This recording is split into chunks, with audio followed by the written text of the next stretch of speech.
Hey folks, my name is Kevin and it's time for some really cool pen nerdery this time because today we're talking about the brand new Switch pen from Tactile Turn. This is a brand new mechanism for Tactile Turn's lineup and this is incredibly cool. I'm very excited to show this to you.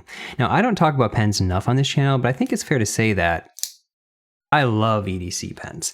Now, this all started for me when my friend Dan sent me the original full-size, full-length, full-thickness, everything bolt action pen from Tactile Turn. And this is what just absolutely shoved me down that slippery slope. And at this point, I have one from basically every modern maker. There's still a few that I'm hunting down. I've tried to focus especially on small batch, small production, in-house, machine shops, people in their garage, stuff like that. And you can tell from the fact that I've got so many of them that I've always still really loved Tactile Turn. But I'm also a really big fan of interesting mechanisms. It's like this one here, the billet spin cam pen, is so clever and complex inside, and it's just so incredibly fun to fidget with. And so until just now recently, this has been my absolute favorite pen to fidget with. But about a year ago, I came across this one from Magnus. So this is Magnus's ClickShift pen, technically the V2, and it is so incredibly cool and clever, and the way it works inside is so simple yet so elegant.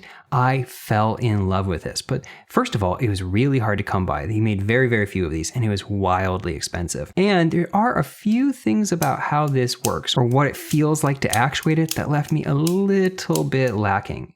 And so this was still my absolute favorite pen to fidget with until now, because what we have here is a brand new, updated and refined version of that ClickShift mechanism that Tactile is now calling their Switch mechanism. And it is so satisfying to use, markedly more so than the original. And this has become, the absolute best fidget pen on the market, but it's also a really, really good mechanism just in general. Now, I recognize that most people watching this do not have a Magnus ClickShift. In fact, most of you probably didn't even know that this pen existed. So all of the tiny little ways that these two differ from each other is gonna be relevant to a much smaller audience. We're gonna cover all of that in this video because I think you're gonna find it fascinating, but we'll save that for the second half. For the first half of this video, we're just gonna focus on this pen exactly as it is, what it's like to use it, how do you maintain it, just everything about this for what it is. Then in that second half, we'll talk about the evolution of this design, the origin story of it, and the weird and interesting, neat little ways that these differ from each other. Because it's actually really, really interesting comparison, in part because this is actually a Gen 2. This is Magnus's attempt to make up for and resolve some of the little shortcomings he noticed in the first version of this that he made. But fascinatingly, so is this. This is also based on the Gen 1 version of the ClickShift, which means that you get to see the way that Tactile Turn's engineers noticed and resolved the exact same kinds of issues, but in fundamentally different ways.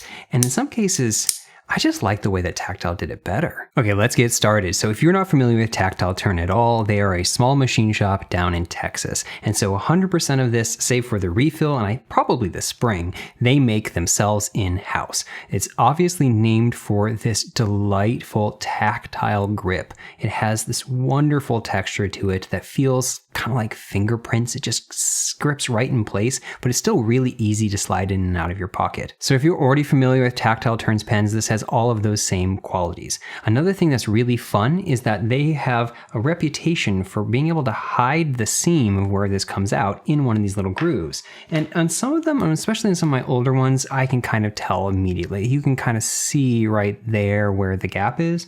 As they've progressed, they've gotten even smoother and cleaner with this. And this one, I genuinely cannot see the seam anywhere. But sure enough, if you back this out, there it is. Now, it's worth noting that on this little spot right here, I often mention on pens whether or not they have a Higby thread. A Higby thread is a ramped thread at the beginning where they've ramped off, kind of shaved off part of the very first thread. And what that allows you to do is to put the pen in even at a slightly cocked angle and not cross thread.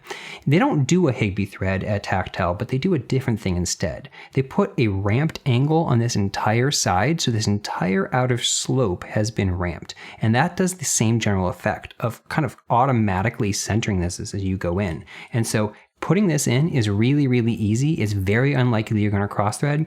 And that little O-ring keeps everything in place nice and snug, so it's very unlikely you're going to back it out.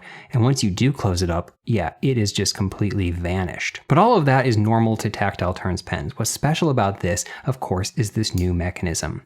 What we have here is a really interesting thing. This has been designed by Magnus Macdonald down in New Zealand. And this is based on his Gen 1. And we'll talk all about that once we get to the second half. But what you can see is this made up of 3 little parts. We have a post at the back with a rounded tip. We've got our switch mechanism with a big concave part right there. We've got a smaller concave part at the front and another bolt mechanism. And this is the part that's actually pushing up against the pen refill. Pushing this down pushes that forward and thus pushes the tip out. Now we're going to take this entire thing apart and look at the very, very tiny details of how and why this works. But for now, just know that all you have to do is slide it forward. And that's part of the brilliance of this, is it's so incredibly simple and easy to use. A lot of times bolt action pens require a kind of awkward motion. We have to kind of swing things around. Some of them are like this, where there's no curve in the bend, so you have to do like a 2-step motion guaranteed. And personally, I find that really kind of aggravating. I like that Tactile has a swoop in theirs because it's easier to do in one kind of swing, but you still have to do a kind of diagonal motion. You kind of have to like rotate your hand as you go. If you're used to these, obviously you have muscle memory for it, but it's still always going to be slightly more complicated than this, where you just have to push straight forward. This is so dead simple. And as a result, it's also wildly fun to fidget with. I know that's a secondary mechanism for pens. It has to just be a good mechanism, but oh my God, so many people in this ED space are obviously using their pens for fidgetiness. And that's, to me, one of the most important things in a mechanism because I love clicky things. Now I have this very complicated Taiwanese pen, and it's funny, this thing is wildly over-engineered. The mechanism inside here has a million little tiny moving parts, but one of the things that they said about this is that they intentionally engineered the click out of it. Now think about this. Culturally, they have a very different space, so the idea that you might accidentally make a loud clicking sound around other people is taboo, and so they've made this nearly silent, and as a result, it is not fun. It's just not fun. And especially for a push button kind of thing, you want it to make a clicking sound. So this makes a wonderful click. It also has just a very satisfying snap into place. When we talk about comparisons to the original version from Magnus, this is one of the places where it really shines, because this is just dramatically more satisfying to use than the original. And it is, at this point, I can fairly say, the single most enjoyable fidgety pen I have handled across any brand, across any mechanism. It is the king. But there's actually a really important benefit in actual use for the fact that it only moves forward, because virtually everything else on the market has some amount where it has to move away from the clip. My other fidget favorite here, the Billet Spin Cam Pen, it doesn't have that swoop. It has the benefit of just one directionality of motion, but it still moves away from the clip. And with any kind of pen like this bolt is going to get in the way of where you can actually hold it. It's going to limit what positions you can hold the pen when you're actually writing. Now, ideally, this is going to stick out past your hand and you're not going to touch it, but that's all a matter of how you're currently holding it in your particular hand size. And especially if you have something like one of these smaller ones, it's very, very common for these to accidentally hit into your hand and become kind of a nuisance. The nature of bolt actions means that they don't stick out a complete 180. It's more like 160 degrees, but you're limited to this, I don't know, I still think relatively narrow band where you can rest this with you're not hitting either the clip or the bolt. And that's true of every single one of these. And it's one of the things that's always really bugged me about bolt actions. I've gotten used to it. I'm used to kind of holding in a certain way, but I've had to train myself not to naturally rotate it. Especially since I primarily wrote with mechanical pencils through all of school, I was used to naturally just rotating that thing in my hand in order to always have a sharp tip. That's not relevant with pens, but it's something that my hands naturally do. And so having a very limited range where you can hold it without touching either of those has always bugged me. And that's a wonderful benefit here. Because it's all linear with the shaft of the pen, it's always contained in this little 90-degree corner over here. And so you have this entire 270-degree range in which you can hold it. It is markedly less in the way. And because this tip is so nice and round, and because it sits quite flush when it's in this open position, if you do find yourself touching it, it's not a problem at all. Okay, let's talk about one of the little details that some brands pay more attention to than others, and that is tip wiggle, because this is phenomenal. What I'm talking about is what is the gap between the actual refill itself and the inner side of this barrel hole, and how much can the refill tip wiggle back and forth as you go. On this one, it's literally nothing. I cannot get even the slightest bit of wiggle.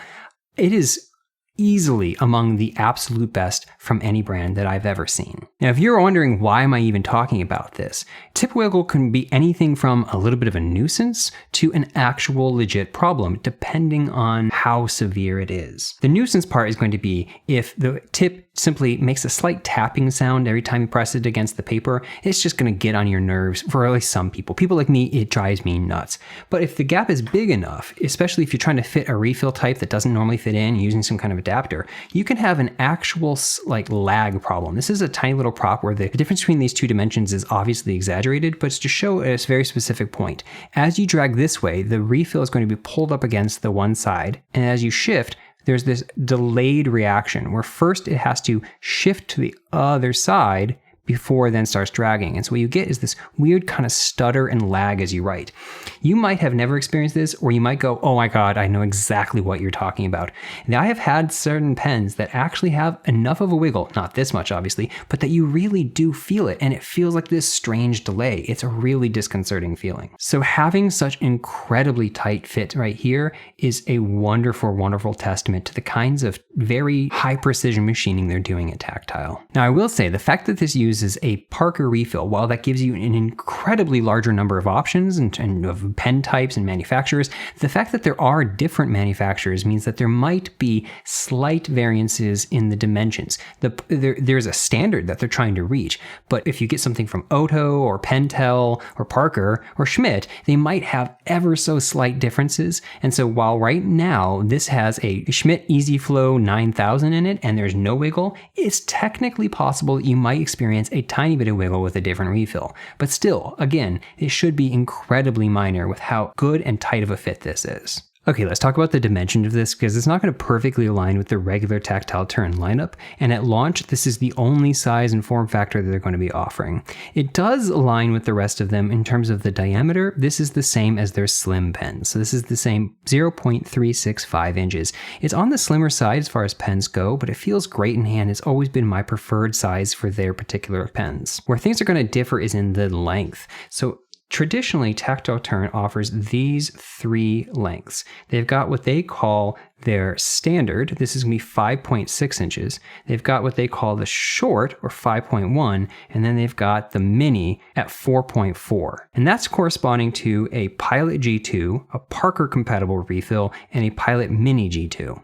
And this is going to sit somewhere right in between these two at 5.33 inches. But importantly, it's using the same Parker refill as here. The reason why it's a little bit longer is because the mechanism just takes up a little bit more vertical space in the standard bolt carrier. It's just got more going on. But given that they only have the capacity to offer one option at launch, I think they definitely chose the right option. The slim is by far my preferred width, and the Parker compatible refill is by far my favorite option in terms of refill choice, because it just gives you the most options, the most variety of inks, the most manufacturers. It's just the most common and often the best. If you like the kind of gel refill you get in a Pilot G2, there's some really good offerings in that Parker compatible space as well. Plus, if they do ever end up offering it in a Pilot G2, it's going to end up having to be even a little bit longer than their standard. And at that point, you're getting into a kind of a long pen. But right now, at this 5.3 inches, it's not at all noticeable in terms of length. Now, for weight, this is going to be a little bit misleading because this is not a standard slim. This is their smooth operator. It's got slightly different components and weighs a little bit less. And this is the full thickness. But imagine that these are both the slim bolt action pens. What we'd have is a weight that's kind of technically like this, but these three would all basically blend with each other, because the short is 0.91 ounces, The standard is 0.92 ounces, and the switch is 0.93 ounces. But that hundredth of an ounce, you're not going to be able to tell the difference. So for all intents and purposes, all of the regular and short-sized versions are all going to feel basically the exact same weight. It's only the minis that weigh less, down here at 0.73. The fact that it's a little bit longer and the fact that there's a little bit more weight to it means that the ballast point is just slightly further up.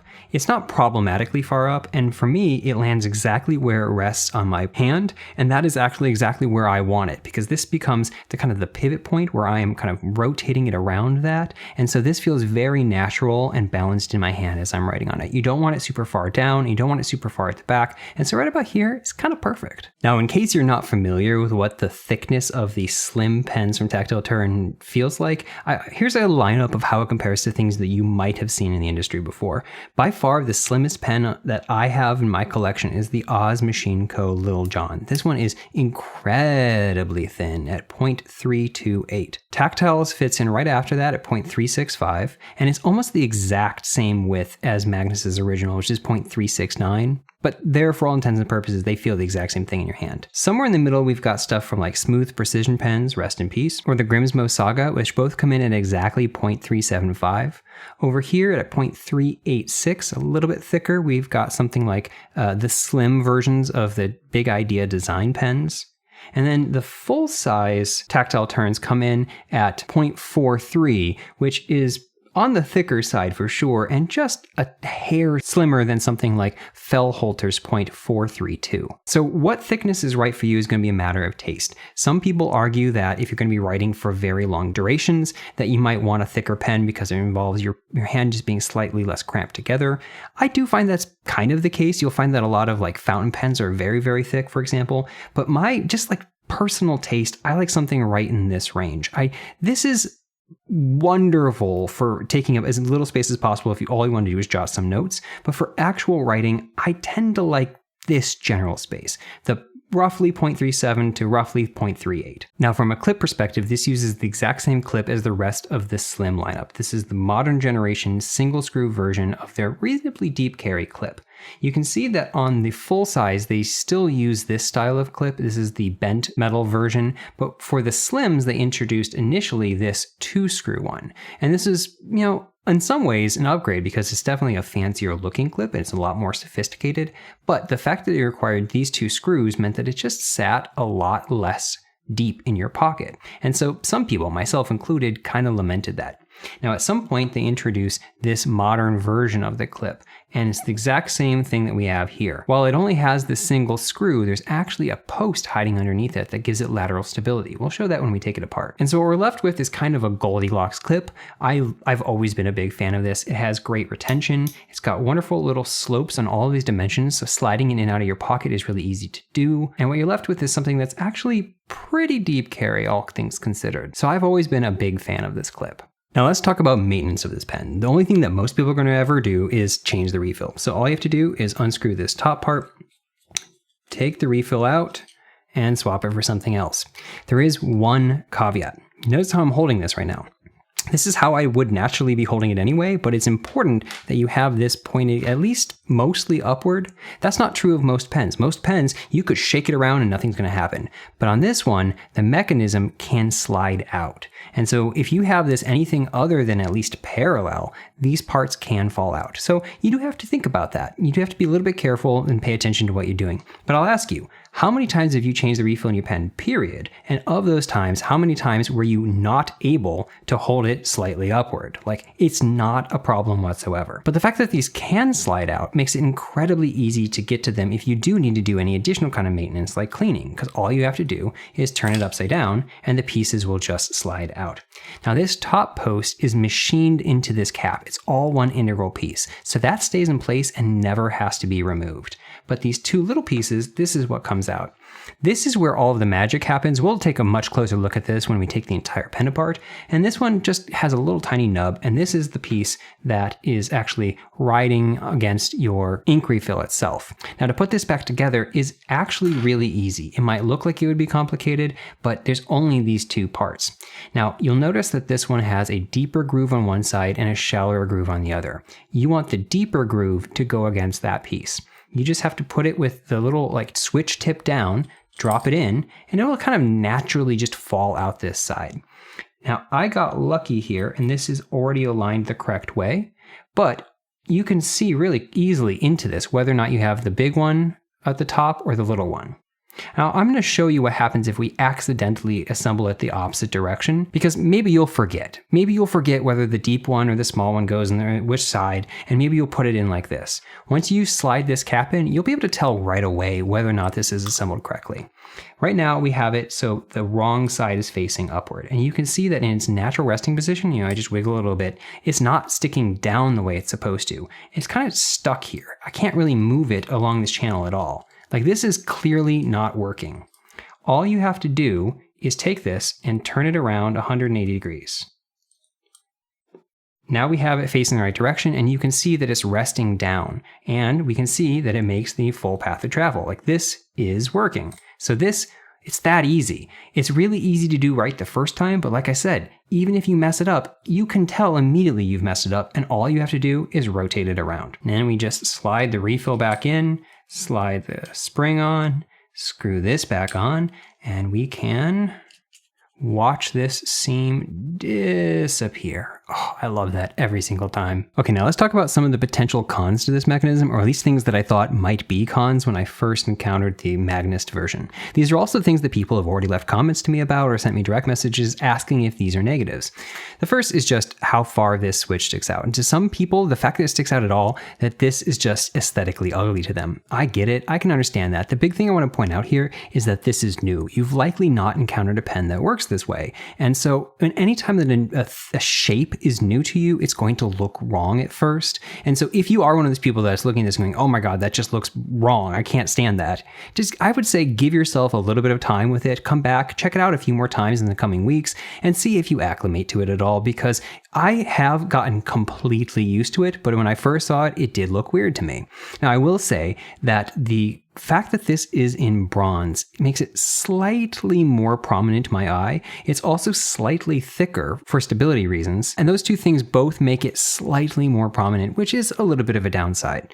If you are one of the people thinking this is just sticking out really, really far, you might be surprised to learn that this doesn't stick out as far as you might think. It's only barely further than the regular tactile turn bolt action. And if you look at something like Fellholter's, which is one of the more popular ones on the market, it actually sticks out even shorter. It's also worth noting that it sticks out different distances when it's in the forward position. It's actually significantly more pressed up against the edge. And it all has to do with how this thing is able to lean and how far this will stick up in the vertical direction if you lean even further forward. So when you are in the writing position, this sticks up even shorter than the standard bolt action pen. And importantly, like we talked about before, this is entirely kept in this one little side. And so it's much less likely that you're going to encounter it with your hand, period. And if you do, A, it is technically shorter than the bolt action, even if it doesn't look like it, and B, you're encountering this kind of rounded, smooth thing. So the very few times that I've forced this to kind of rub against myself in my hand, it doesn't bother me in the slightest, where a lot of bolt actions will have a crisp enough side to give you traction that they kind of scrape when they rub against me. So in the actual writing position, this is not a problem at all. Now, it does stick out ever so slightly further than the original, which surprised me because the parts themselves are the same length. What it has to do with is just like in how this sticks out less far when it's in the forward position because it's leaning further forward, the Magnus's version is able to lean slightly further backward. If you look, you can see that it's all the way up against the end of its channel. It can't go any further. This one also can't go any further, but there's a little tiny gap there. It's not able to go further because of the way that it's interfacing with this little slope right there, but it does mean that this isn't going as far back. And so this is one of the things that I would say, if they ever make a Gen 2 of this at Tactile, I would like to see them update this mechanism just slightly to allow it to lean slightly further back in the retracted position. And in an ideal world, it would stick out as far in the retracted position as it does in the forward position. But I do recognize that by making it lean further back, you're also increasing how far you have to reach with your thumb. There are some trade-offs, and I do think that you probably could go a little bit too far, but at the end of the day, even if I had to lift all the way up here, I could still do it pretty easily in terms of a fidgety motion. And so that is something I would like to see, this be able to lean slightly further back. Now, I have had a few people ask me if I thought that they might accidentally catch this in their pocket as they're sliding their hand in, if they do keep it in like that front right corner. That's actually something I thought about too when I got the original Magnus. I've had this for over a year. I've carried it many, many times, and I've never once had that happen to me. This one does stick out tiny. We're talking like 2/100ths of an inch longer than this one. But in the week and a half that I've had this, it of course has also not happened to me at all here. But the fact that this is a stronger spring over here means that if you accidentally do graze it a little bit, it's putting up even more resistance to open. Now, the fact that this only travels forward does mean that if you are just shoving your hand in, it is technically more likely that you could put this into a state that is going to stay forward. Whereas on most bolt action pens, because it does have to make a shift around this way, if you just push this forward, odds are it's probably going to swing kind of back up, unless you push in a way that makes it switch over too. But I will say, I'm not someone that's ever had a bolt action pen push open in my pocket because of my pinky finger either. And so this is potentially just an issue with how I carry stuff and the fact that I'm not shoving my hand up against it in a really tight squeeze pocket. If you're the type of person that finds that you regularly accidentally deploy bolt action pens just because something's sticking out at all, maybe this isn't the right fit for you. But I have found in my personal EDC, it's just a non-issue. That brings us to our second issue. I've had numerous people point out the fact that this is a very open mechanism, and they immediately say, won't that mean it gets all sorts of kind of gunk and grime in there? And this is exactly what I thought when I first got the Magnus version. Now again, I've had this for over a year, and I've carried it many, many, many times, and I've never once had to clean this out. So yes, obviously, technically, it is more susceptible to grime. In practical use, I've never found it to be a real issue. And if you did get stuff in here, it's really easy to just blow it out because it is as open as it is. And as we've shown in the disassembly portion, it's super easy to take this apart and do a deep clean if you actually need to. Now, this is another kind of disclaimer. If you work in some kind of environment where you know you are especially susceptible to really, really fine particles or just grit, or if you're someone that just always gets gunk in their pens, no matter what you have, odds are, yeah, a fully open mechanism like this might be not the right fit for you. But for normal people, normal EDC, normal pocket lint, again, I've never once found it to be a real problem in use. Okay, we finally have this fully disassembled, and I want to say this very firmly right off the bat. Do not take this end cap off. It's not meant to come out. They Loctite it in place. There's no reason to take it out. Even when cleaning, you can really easily get access to this tip part, which is the only part that matters. This is not meant to come out, don't take it out. I did it just so I can show you the full parts of the mechanism up close and personal, but even with me being very, very careful, I used a pair of Kinepex pliers and a rubber band. Even with the rubber band, I still applied a little bit too much pressure and I marred it slightly right there. So I regret doing this, but oh well, this is what it takes. So again, just don't take this out. But this is 1/3 of this magical little mechanism. These are the two parts that ride on the outside. And this piece here, because it's threaded into the end, is fixed both in the vertical and horizontal dimensions. This piece cannot move, and it's the base of which everything else pushes off. This has the same kind of little nub piece on the end, but this hollow part here sits around the actual pen cartridge. And this is the other side, and this part slides forward and backward, or this left and right dimension. It, because it's inside the pen body, can't move up and down, so it can only move left and right. And you can see, yeah, they have basically the exact same little post on the end. These sit into grooves in this third piece, and this is where all of the magic happens. This ends up looking like a little modern art sculpture. It is so cool, but everything about this is exceptionally carefully thought out, and while it looks like art, this is actually very clever and careful engineering. This is machined out of solid bronze, and this is actually, of course, the part that you are flipping up and down, the little switch itself in the name, in order to actuate this pen. So it has a deeper groove on the back. Can you see this? Yeah. And you can notice that the deepest part of this groove is not at the center, it's at the top. We'll bring that up in just just a moment. And on the other side, we've got a shallower, smaller groove, and there's a ramped surface right here and a little tiny nub. So we've got a deep groove with a ramp at the back and a smaller groove with a ramp at the top and a little like indentation here for a detent. This is basically a detent hole. So this deeper spot sits here on this back post that's fixed in place. And you can see that it's resting at the top, like I said. It's not the center of the ball. Now, when you move this forward, you can see that if I just rotate it around that deepest spot, the bottom of the ball is actually dropping down, right? But remember, this and everything else is trapped inside the pen body, so it cannot move in the vertical direction. It has to slide forward slightly up this ramp. To move this forward, the entire ball has to rotate forward up this rear ramp. Now on the other side, we've got the narrower groove, and in the retracted position, it's sitting at the base down here. Now, as I rotate this forward, you can see it's going to slide it up that ramp surface right there and eventually pop it into place into that little detent hole.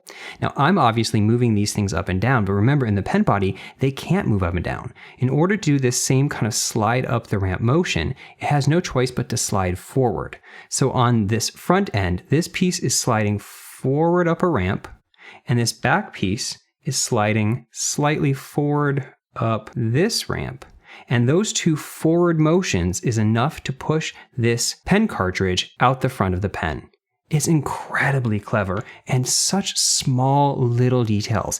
The tiniest difference in these shapes will make it either not work at all or just not come out far enough. So again, it looks cool and looks like art, and I mean, it is, but it's also incredibly careful engineering. While I have this apart, I can show you how this clip attaches. So we have just the one hole and the one screw that goes into the outside, but you can see there's this second little hole right here, and that's where this nub sits. So when you have this in place, it's being trapped side to side and cannot wiggle. And it's through that little tiny nub that we're able to have the same kind of side to side stability as with the original 2-screw clip, but with only the single screw. Okay, let's finally talk about the evolution of this mechanism and see how the switch pen from Tactile compares to the much more expensive version from Magnus. Now, the original version of the Magnus ClickShift pen started in November of 2020, and it didn't look anywhere near as futuristic and sleek as this. The front was rounded instead of straight, the grip rings were all much closer together, and the biggest visual difference is that it didn't have this futuristic, ultra deep carry clip. The clip actually looked basically exactly like the old clip from Tactile Turn with 2 screws, although we did have it mounted higher up. As far as the mechanism goes, it actually looked more similar to what we have here on Tactile's switch pen, because they started with the V1 as their basis too. What that means is that it had a thin, narrow post at both the back and the front, and importantly, this back post was fixed in place. Now on Tactile's version, this is an integral part with this top cap. This is actually machined from the same piece as this, is all one part. On Magnus's version, he was utilizing the screws that were coming in from the clip in order to hold that back piece in place. And what that means is when he switched to this ultra deep carry version, that was no longer possible, and this top piece here is now a standalone piece. That adds an additional complexity in terms of assembly, because now when you take this thing apart, all 3 of those pieces come out, and you have to be able to tell and remember which piece is which, the front versus the back, and fit them all in the right order. Now, the original version had all titanium parts. That's one of the things that he boasted about in the Kickstarter, that it was all titanium mechanism. But if you know anything about what happens when you rub titanium on titanium over and over and over again, it's not great. It starts to gall, and over time he noticed that the V1 mechanism was starting to feel kind of crunchy. It feels gummy. It just doesn't feel nice and smooth. So one of the main problems he was trying to address with V2 was that kind of durability of the mechanism wearing over time and it maintaining that kind of smoothness. Another thing that he was trying to address was side-to-side play. The original mechanism had a decent amount of wobble from left to right, and both of these issues are things that Tactile recognized and solved themselves, but in a fundamentally different way. Let's first look at how Magnus solved the side-to-side stability thing, because it's the biggest difference between these two mechanisms. If you look in here, this is not a narrow post. This is a wide, flat piece that looks very, very different. Let's open this up and see what the pieces look like a little bit better. Just like in other versions, these will just fall straight out. Okay, here are our 3 pieces. Now you can see that again, instead of posts, these are now flattened out wide wedges. And as a result, this middle piece looks even more like a sculptural art piece, with weird slopes and curves cut into it. The wider shape here provided additional side-to-side stability. It was no longer a narrow little thing that could wobble. These are pretty secure. But this new design introduced a new problem. Now, like I said before, you have the 3 pieces instead of 2, and you have to figure out which one's which. In case you have one of these and you don't know what to do, the wider one goes at the back and the narrower one goes at the front. You can also tell which is which because this also has a little carrier piece for your insert. Interestingly, this is made out of a thermoplastic rather than one integral part. Never quite sure why he did that. Anyway, you have to put this piece back in,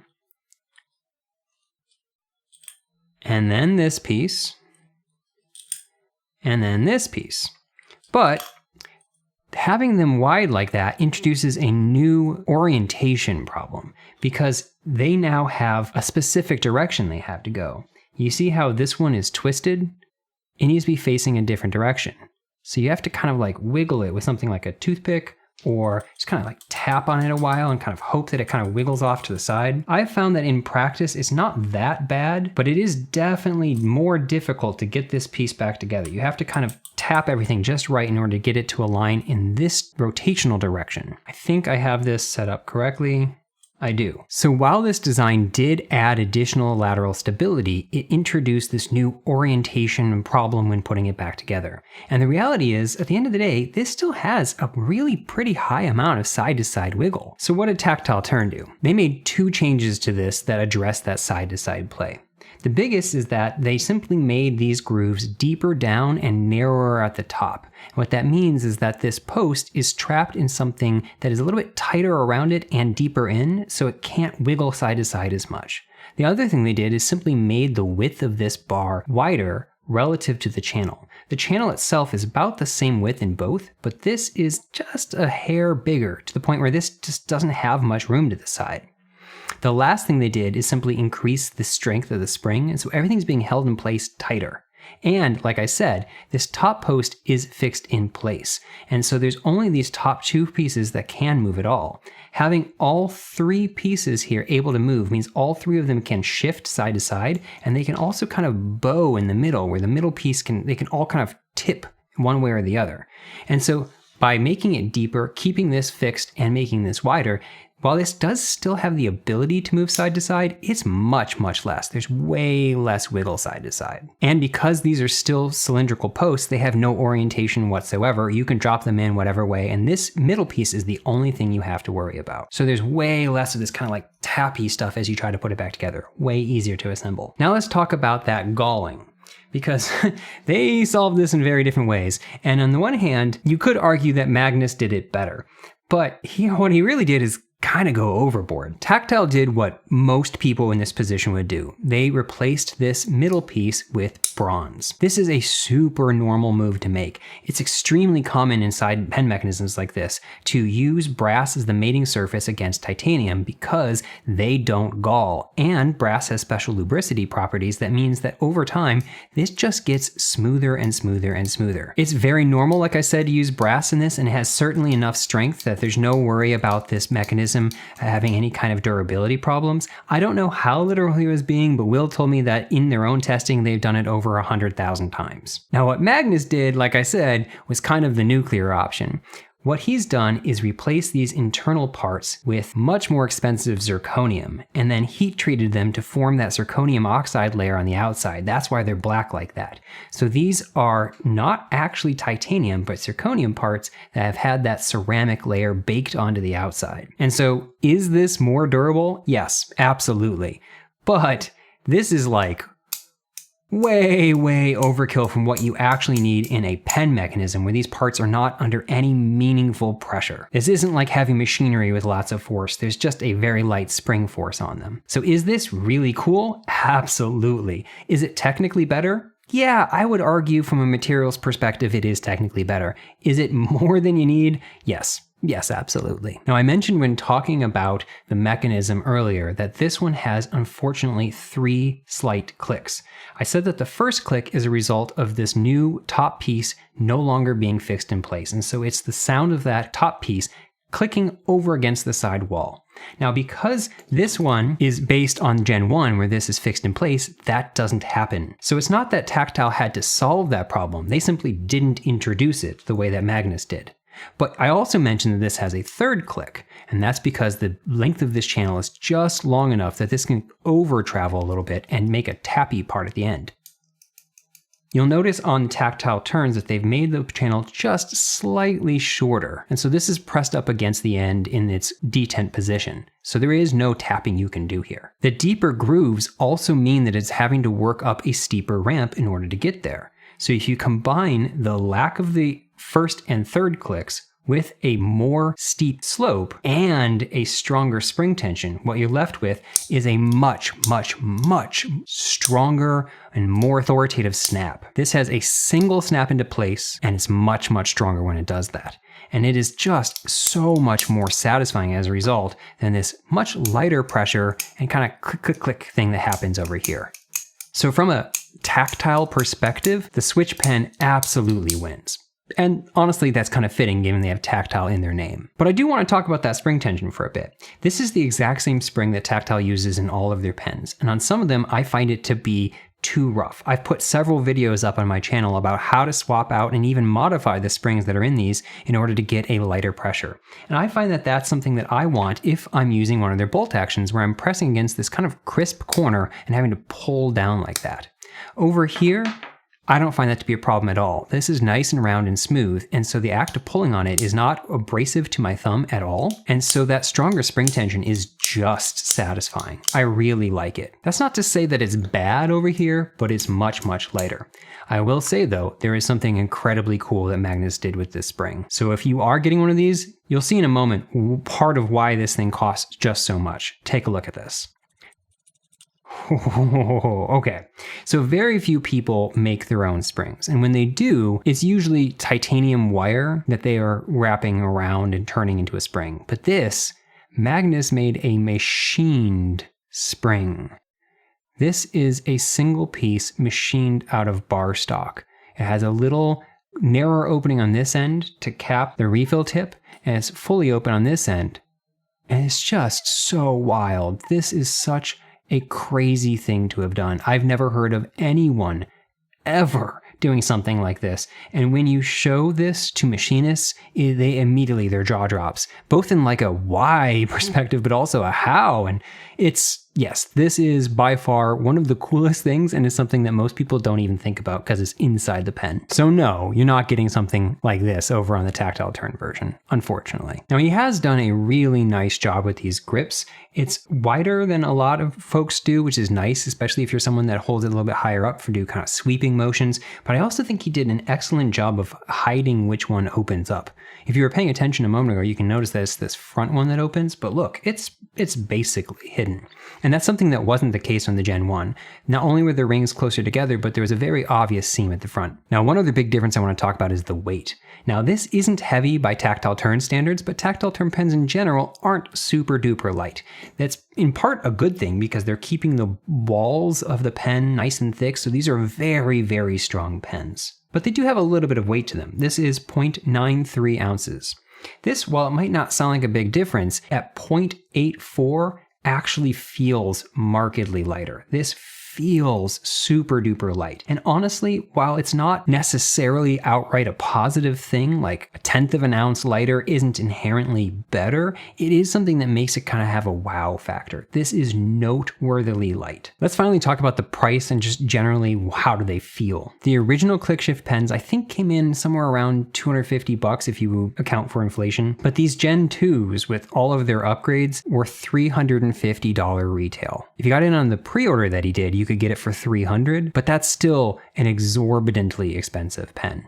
These are going to be $149. And yes, that does make it one of the most expensive pens in Tactile's standard lineup for, normal materials like titanium. But it's only $30 more than their side click pen, Basically, it's $119 for any of the ones that have the mill tie clip. So this one being $149 is 30 extra bucks. And I can definitely say that the mechanism here, and especially this piece being integral there and how complex all of this is and machined out of a single piece, the machining here is a lot more complicated. I can understand where that money comes from without a doubt.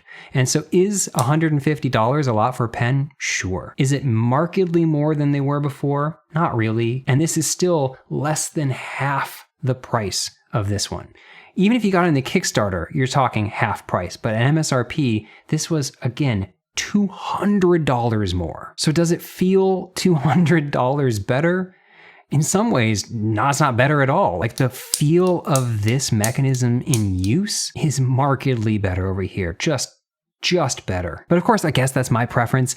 I think most people would probably like a single authoritative click, but I do know that I have read some people say they legitimately like the triple click feel over here, that it has a kind of a ratcheting feel, and for some reason that's a positive to them. But I think most people would agree that the actual feel of actuating this is better. But you do get stuff for your money. This really cool ultra deep carry clip, that wild machined spring, and all zirconium parts in here, this does feel premium. This feels like a really nice quality pen, and this feels like a luxury good. I guess the best analogy here is also just the truth. This feels like a high-end production pen, and this feels like a custom. And that's exactly what's going on here. And just like with knives, when you get into the custom space, you're talking wild diminishing returns territory. And you're talking just weird preference stuff, but you do get cool things for it. But mostly what you're getting is people doing weird stuff, like machining their own springs, which no one needs to do, but damn is it cool. So ultimately, do I like one better than the other?